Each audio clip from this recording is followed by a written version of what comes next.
Assalamualaikum warahmatullahi wabarakatuh. Nama saya Ibrahim Espedari. Saya adalah mahasiswa PPG PAI kelas 1I. Di sini saya akan memaparkan tentang teori behavioristik. Karena teori behavioristik tugasnya adalah penerapan teori behavioristik dalam pembelajaran pada siswa agar siswa peduli terhadap lingkungan.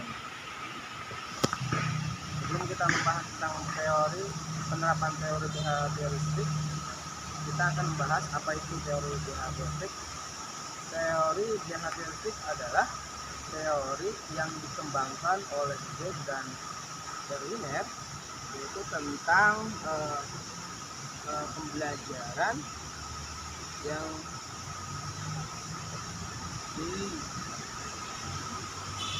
diawali dari pengalaman.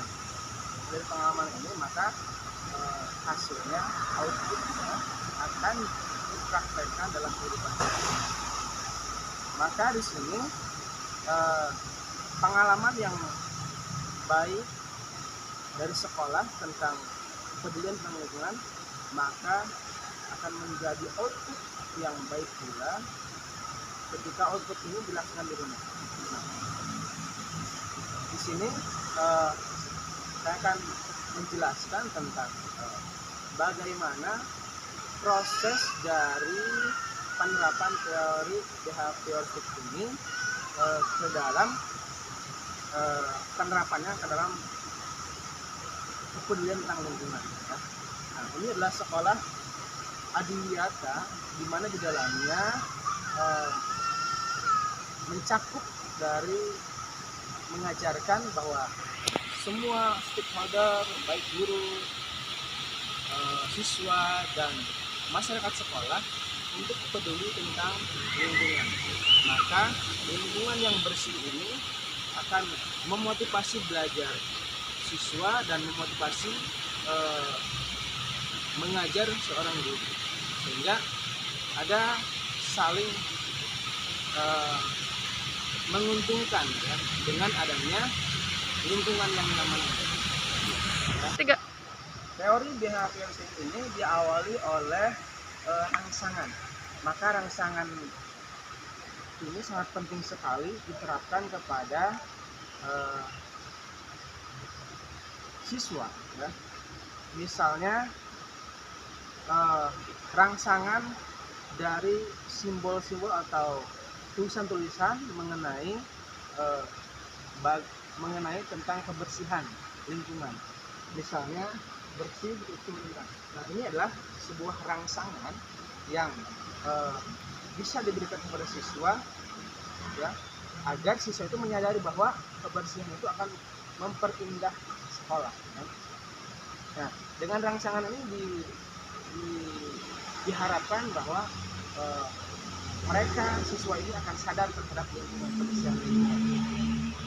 Selain rangsangan, yang paling pokok adalah pemberian stimulus kepada peserta didik. Maka stimulus itu bisa materi tentang ataupun bisa peragaan praktek langsung pada siswa, bagaimana caranya mencintai lingkungan atau membersihkan lingkungan. Misalnya kita seorang guru mencontohkan bagaimana menyapu dengan baik agar halamannya bersih, sehingga sampah-sampah yang dari masyarakat itu bisa dibersihkan.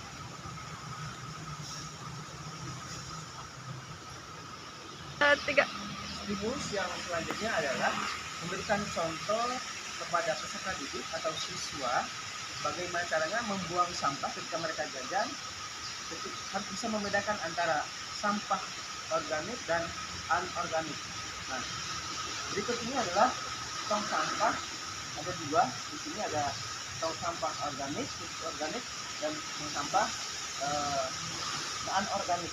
Maka ketika ada siswa yang jajan, jika jajannya itu berbentuk plastik sampahnya, maka plastik ini harus dibuang ke tempat sampah yang anorganik atau yang tidak bisa diolah. Dan sedangkan ada sampah yang seperti daun dan kertas yang bisa diolah, maka dibuang di tong sampah anorganik. Ya. Selain stimulus, ya, ada yang proses. Maka proses ini harus diterapkan kepada siswa. Contoh misalnya kita mencontohkan mengambil sampah, ya. Ini adalah salah satu proses dalam mencintai lingkungan, peduli terhadap lingkungan. Terus kita juga membersihkan rumput-rumput liar, ya, agar bunganya menjadi bersih halamannya dan bunganya tidak indah. Juga inilah proses daripada penerapan teori behavioristik terhadap kepedulian tentang lingkungan. 3. Proses selanjutnya adalah ketika sudah melakukan pembersihan atau kepedulian tentang lingkungan, maka proses selanjutnya adalah karena tangan kita tadi sudah membersihkan, maka harus ada mencuci tangannya. Karena proses dari penerapan teori behavioristik peduli tentang lingkungan sekolah. Ya. 3. Stimulus selanjutnya adalah di mana seorang pendidik atau guru membuat jadwal atau menyuruh anaknya atau siswanya untuk membuat jadwal piket berbeda. Karena dengan membuat jadwal ini maka kesadaran akan kepedulian tentang lingkungan ini akan tumbuh. Nah, maka setelah proses ini berakhir, maka output yang diharapkan adalah setelah belajar dari sekolah tentang peduli tentang lingkungan, maka outputnya adalah mereka juga akan peduli tentang rumahnya di rumah. Misalnya bisa membersihkan, minimal adalah membersihkan tempat tidurnya, atau lebih bagus dengan membersihkan halaman rumahnya atau dalam rumahnya. Nah, sehingga dengan penerapan teori ini maka berhasillah sebuah pendidikan itu. Mungkin inilah yang bisa saya sampaikan, paparkan mengenai penerapan teori behavioristik yang kaitannya dengan kepedulian lingkungan oleh siswa. Sekian dari saya. Assalamualaikum warahmatullahi wabarakatuh. Waalaikumsalam.